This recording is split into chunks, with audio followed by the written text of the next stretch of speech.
So, today we're going to check out Showgunners, which is a game a few people mentioned recently. It came out earlier this month, and it's a tactical turn-based game set in a reality show kind of setting. It seemed very interesting. I looked up some information about it, and apparently it's not very long. You can finish it in about 15 hours. Which in itself is not a good thing or a bad thing. It's just a thing. If the 15 hours is good, I'm okay with that. It is a $30 game. And yeah, we'll check it out. I turned off motion blur. I always turn it off. It's somewhere in here. Yeah, I turn it off. I hate motion blur. I despise motion blur. If somebody releases a video game with a motion blur and they don't have an option to turn it off, this can be unironically a deal breaker for me. I despise motion blur.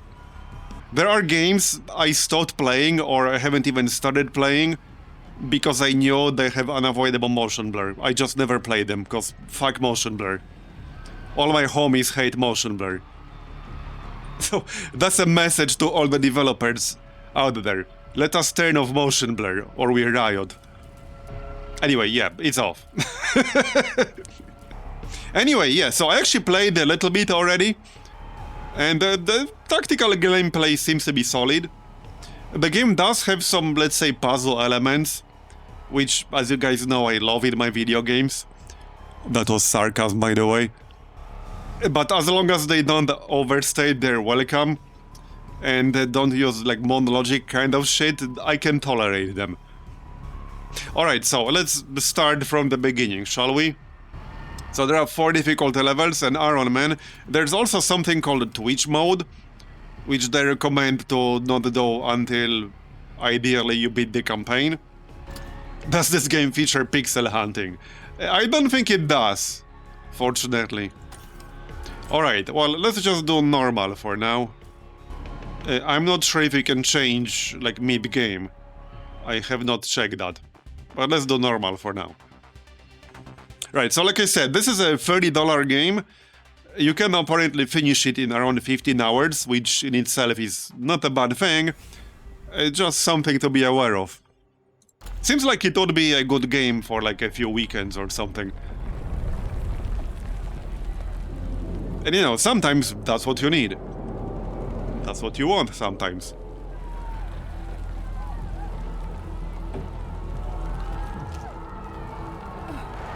Wait, I don't believe it. She's moving. I'm not sure I've ever seen a contestant with more... And it is mostly focused on gameplay. There's like a little bit of story in there, but not much, which is perfect for me. You know, kind of like in XCOM.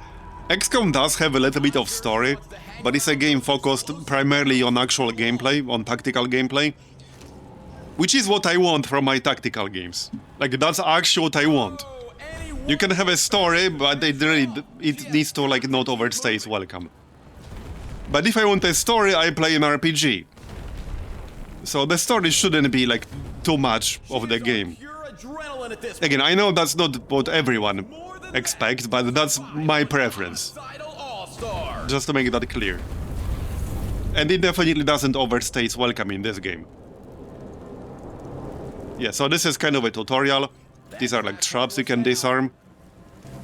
Most of them are pretty simple, from what I've seen so far. Thank God. A healing station. Scarlet's luck. Yeah, probably something he'd say. I mean, really, it's not wrong. At least in certain genres. Obviously, there are plenty of genres that need a story. But some just don't. It's a nice extra, but it just has to be there. But it's not that important. It's not like the story in XCOM is very complex, you know? I'm talking about XCOM by Firaxis. Alright, Scum. Por Dios. I like how they have like a bullseye on their helmet. Aim here. The defenders couldn't have... Yeah, Darkest Dungeon is actually a great example of a game that does have a story, but is primarily focused on gameplay. And that's how it should be. Again, in certain genres. If you're making an RPG with tactical combat, like, that's fine too. As long as you're clear about what that is. Anyway, cover and chance to hit. Same as in XCOM, basically. And you do have two actions, also same as in XCOM. This game has quite a few mechanics that are very similar to XCOM, generally speaking. If you play the XCOM, you will pick this up, like, super quickly. So there's, like, partial cover and there's full cover. Here are the controls. And the only thing I wish this game had is the ability to change the camera tilt, you know? Because I would change that a little bit personally. So anyway, you can see a line of sight from, like, the tile you hover over. You can see your chance to hit from there. This should also be standard. Okay, so this is a big plus for this game. The fact that it implements a lot of the concepts that, like, basically became more popular in more modern tactical games. Honestly, originally it was mods, like in XCOM. This kind of thing mostly came from mods in XCOM. But then a lot of the tactical games embraced it as standard, and it should be standard. If it's a tactical game, and it wants the player to, you know, focus on the actual tactics, not on guesswork, you should have proper information. And I really like that this exists here. I do not like when games try to reinvent the wheel, or if they try to obscure information from the player. You know? So that's a big plus for this game, for sure. She's not finished yet. Also, the frame rate is really good. The game is very responsive. It doesn't feel sluggish or anything like that. And some games can feel that way regardless of their visual quality. I don't want to, like, diss any specific games here, but I played tactical games which were not exactly, like, lookers, let's put it that way. And they still felt a little bit sluggish in terms of, like, responsiveness and controls. This one feels pretty good. Anyway, yeah, so here we got the chance to hit. Effective range bonus. We can tab for targets. That's another thing that I had a really hard time getting used to in Miasma Chronicles. I'm so used to tab targeting, and the tab targeting is such a basic concept that transcends a single genre. You have tab targeting in so many different genres that I really dislike when games try to reinvent the wheel. And this one does not try to reinvent the wheel, which is great. It's a lot of muscle memory that you need to rewrite if it changes, like, the controls. You can still change the controls if you don't like it. Staying in cover pays off for Scarlet. Alright. Yeah, so here we get the run and gun. That's what I'm gonna call it. Because that's what it is. Right, so yeah. This is the same as XCOM, basically. Blue, yellow, 2 APs. It's the same thing. So now we can use Assault, which is basically run and gun. It's literally run and gun. Oh, and down goes the scum. It does seem to shoot, like, the target if the target is the only viable one or obvious right away, instead of letting you target manually. I haven't really played enough to see if that always happens or just in specific situations. Anyway, yeah, now we can use Overwatch. This is basically the tutorial, right? You can't do whatever you want, you have to follow the tutorial. Overwatch is basically the same as in XCOM. It's not directional, it's 360 degrees. Setting up an Overwatch. Most of the actual mechanics are very similar to XCOM, basically. If you play the XCOM, like, this is super similar. Scarlet is dodging bullets left and right. Obviously the setting is different, we're talking just about actual mechanics. Your action points are right here, these yellow things. In case that wasn't clear. Yeah, we can bash his head in. Just incredible. Alright. Scarlet deals with the ambushers despite Well, that's the tutorial, basically. I mean, there's kind of an extended tutorial, but that's like the absolute tactical basics. She can finally make her way to the healing station. All right. Much better. That had to feel good, but will it be enough to get her through the rest of tonight's episode? It does seem to be a pretty fun game. Like I said earlier, a little bit short perhaps, since you can finish it in 15 hours, but it's handcrafted 15 hours, and it's pretty solid 15 hours. At least from what I read. Obviously I haven't finished it myself. Oh, how about a little fire, Scarlet? And she's past the fire trap. Yeah, so like most puzzle elements I've seen, which is not much because I only played a little bit, are pretty simple, so I'm okay with that. I can tolerate that. The Schwarzenegger movie, yeah. And Marty Manson's back on the field.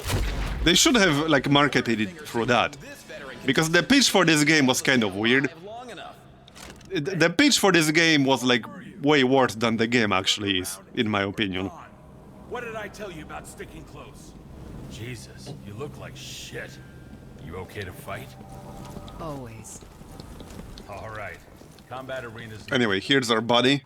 You take point this time, so I can't lose you again. Here are the fans. You don't get to sign like autographs and stuff. Good for now. Yeah, so this is like a store. We have $400 right now. No need to buy anything right now. This is still kind of an extended tutorial. Gotta start building your brand. Yeah, so once in a while you also get people asking for autographs, and you can like pick your general attitude towards them. This mostly affects what kinds of bonuses you'll be able to get, because you can pick a sponsor once in a while, and what that does is basically just give you a certain bonus, and some sponsors will have a specific requirement for like your general attitude. But as far as I can tell, there's no like penalty for, I don't know, being a dick. It's just that certain sponsors will like that, but you won't get penalized because you were like rude towards a fan or something like that. Yeah, Jane Doe. My name is Scarlet, you asshole. And later on you get more than 1 point, and you can get points towards like more than one category. Yeah, here, that's basically what it says. Way to keep those fans on your side. I'm not sure if I can open... Yeah, this is the list. So you can see like basically the requirements here. This first line doesn't have any specific ones, well, just 1 point. So here, for example, this gives you 1000 experience instantly, and the requirement is just 1 point in funny. This gives you 3 frag grenades. The ones in the middle have no requirements, you can always pick those. So here we have 7 points in cocky, 3 points in asshole, save 20% on all utilities. This is the benefit. Gain experience 10% faster. So this is a pretty good one.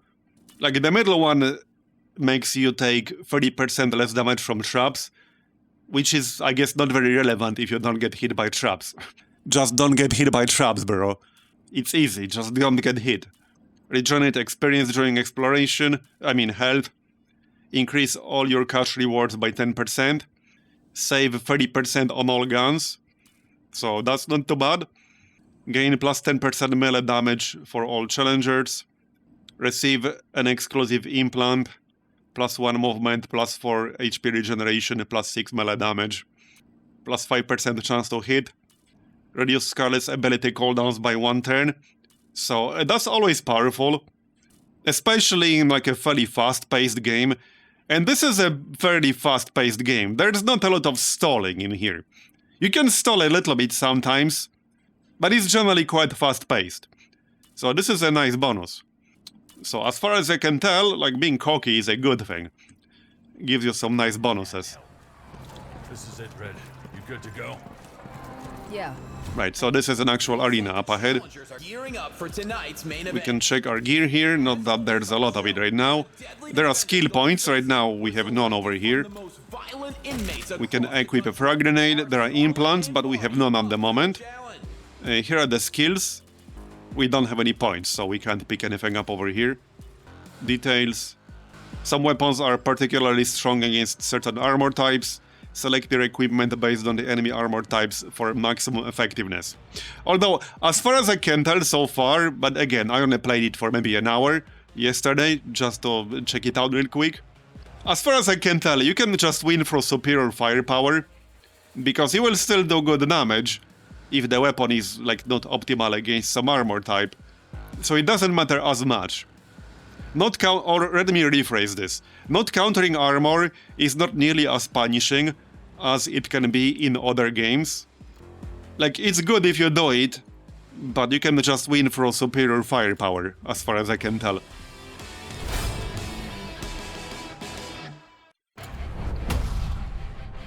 For the final battle of the night, will the challengers survive what's in store for them? With that said, melee is also pretty important, Bloody. because sometimes you will get enemies that are just, well, not immune to ranged, but they have like strong defenses against ranged, and you have to disable them with like melee or a grenade. Alright, anyway, so this is an actual proper arena. Just one guy at the moment. There will be more. You can heal in the back. There's a dude in the back room. Yeah, so here we can see like base chance, effective range bonus. We're flanking him right now. Bad from here.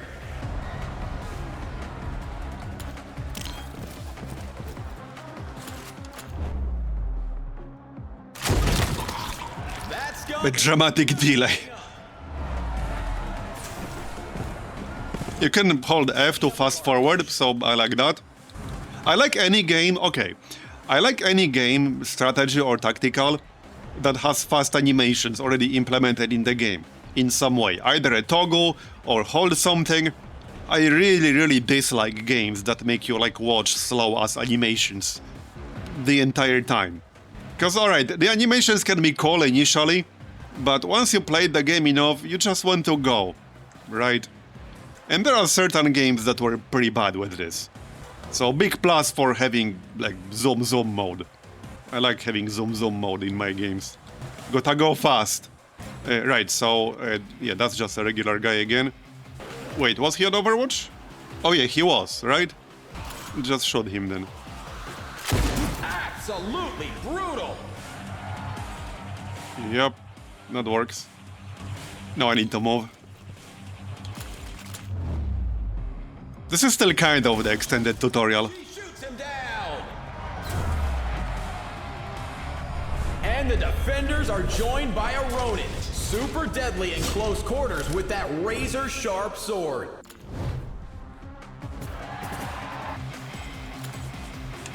Hoping for a clear shot.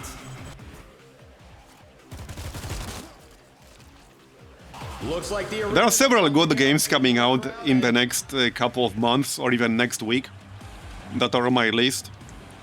So I definitely plan checking out Rogue Trader. I already mentioned that yesterday. I will definitely be checking out Rogue Trader. If it's good, we'll play the whole thing. Potentially. I hope it will be good. securing the area. I mean, a lot of people hope it will be good. She pops in a new mag. Is the volume not too loud, by the way?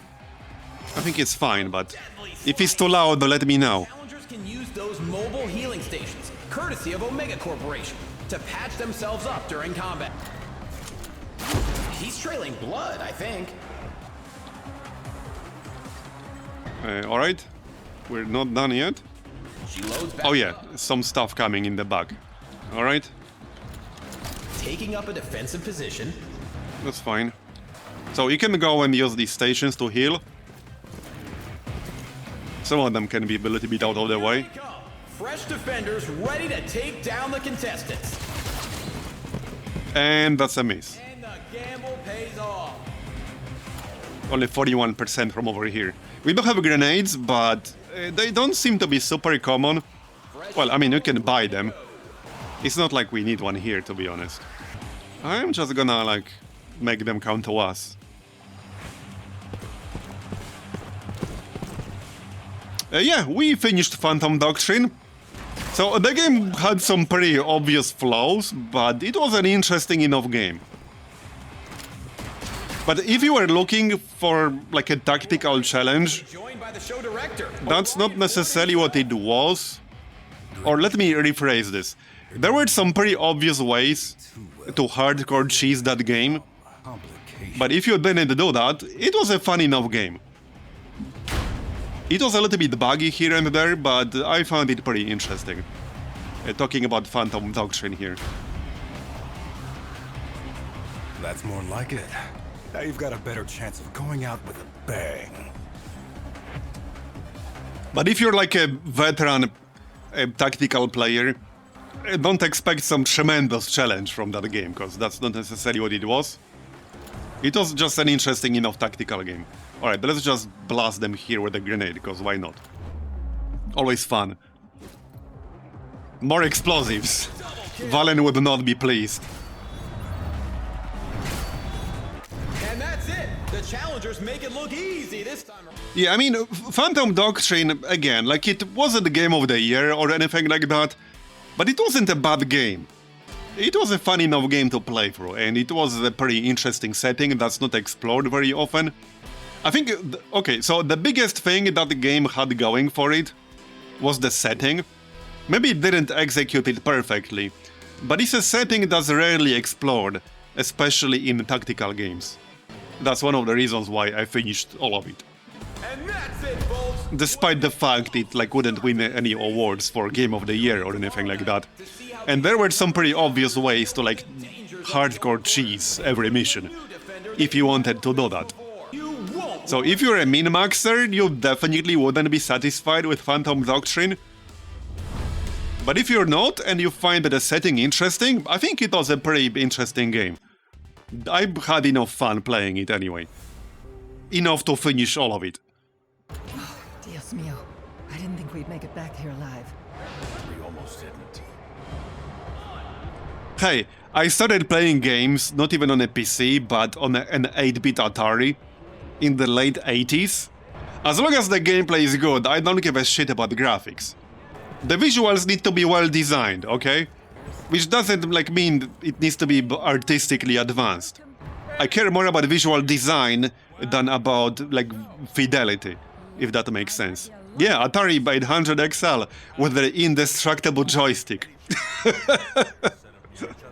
Yep. What was that sports game called? Decathlon, I think it was.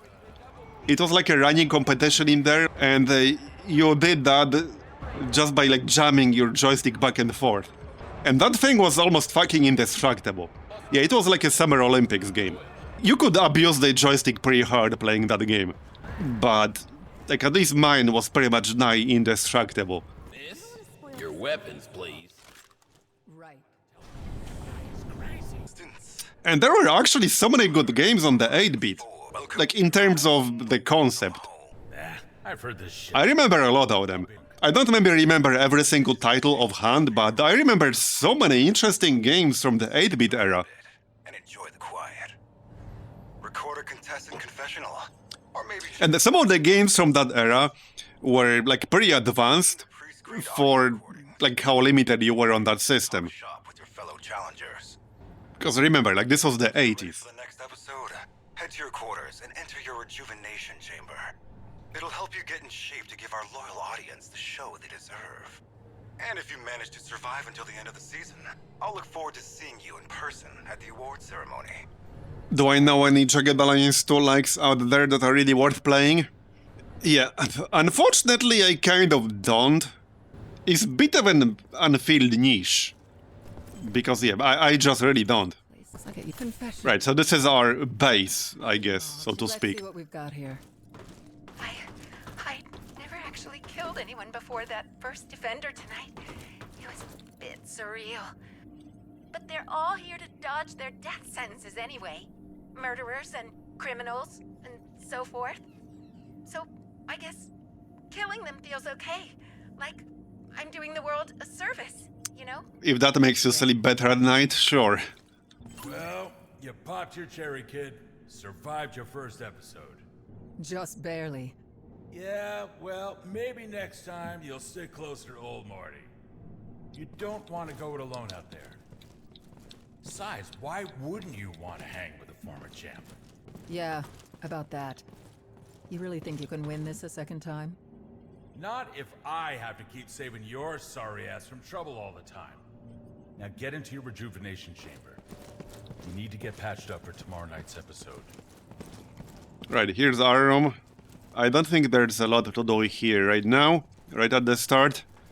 That probably covers it. Oh yeah, here's like the shop. Not that I can really afford anything, other than like a medkit. We can buy a medkit, I guess. Probably unnecessary, but alright. Oh yeah, and we do have some skill points and an alternative weapon here. So here's the damage, ammo, and effective range. Looks better to me. And some skill points. So this increases melee damage. This increases movement range. Let's check some follow-up skills here.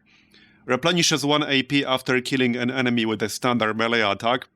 Yeah, that kind of mechanic is always good. Increases movement range. Fire a quick shot without spending AP, dealing a portion of base weapon damage. Yeah, that's nice. Make yourself impossible to hit with gunfire. Alright, I like this one here. Honestly, anything that gives you AP back is good in these kinds of games. This is an action economy game, alright?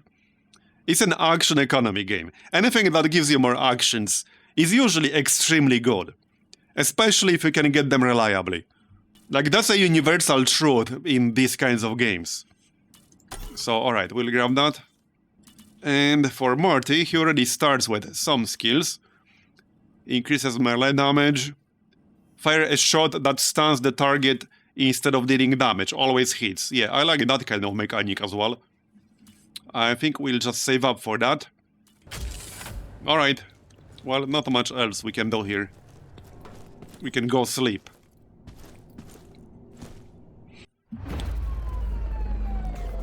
Chaos Gate Demon Hunters. Yeah, it was a fun game. I know they released some new content.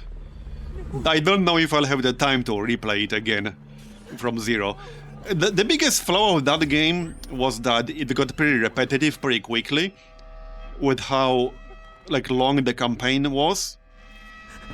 Because at certain point I felt like the campaign is being kind of artificially prolonged. And a lot of the missions were pretty much the same exact thing. The same objective with like a very small map pool.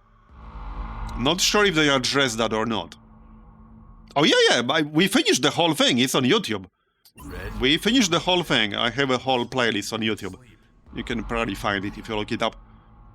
It took a while too. This is on normal at the moment. We only just started.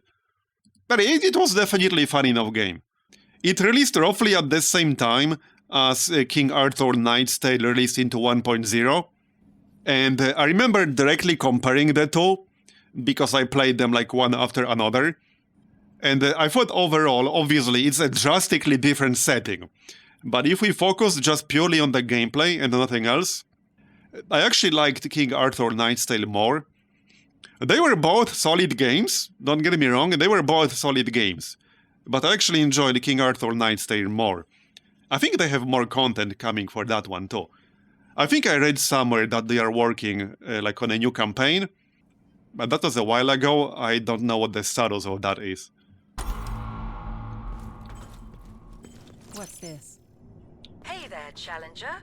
This is your personal audio recording device, courtesy of the Omega Corporation. You can use it as your personal audio log, record messages for your fans, or send audio letters to your friends and family back home. If you want your recording to be sent to your loved ones, if and when you're eliminated...